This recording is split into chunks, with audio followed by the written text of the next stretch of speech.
राणा साहब, एक अमीर हवेली के मालिक को एक युवा लड़की से प्यार हो गया, लेकिन वह लड़की राणा साहब को धोखा देकर उनकी जायदाद छीन लेना चाहती थी।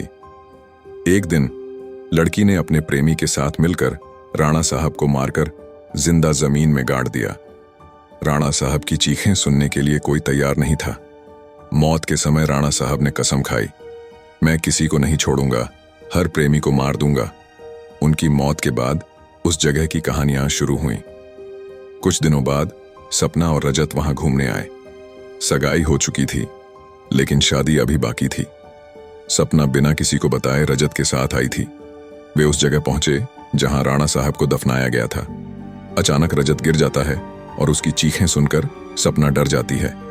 सपना मदद के लिए चिल्लाती है, लेकिन कोई नहीं सुनता। तभी कोई उसे पकड़कर उस जगह खींच ले जाता है। जब सपना घर नहीं लौटती, उसकी बहन सलोनी और समीर उसे ढूंढने आए। समीर, जो एक पैरानॉर्मल एक्सपर्ट था, ने बताया कि यहाँ किसी बुरी आत्मा का वास है। रात को अजीब घटनाएं शुरू हुईं।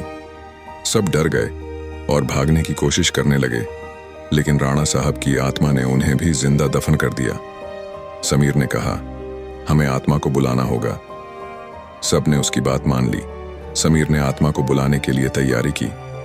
आत्मा ने कहा, मैं किसी को नहीं छोड़ूंगा। इसके बाद सबने सपना की आत्मा को बुलाया। सपना की आत्मा ने कहा, मुझे वहां से निकालो जहां मुझे दफनाया गया है।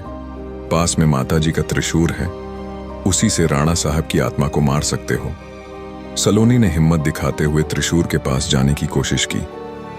राणा साहब ने उन्हें रोकने की कोशिश की।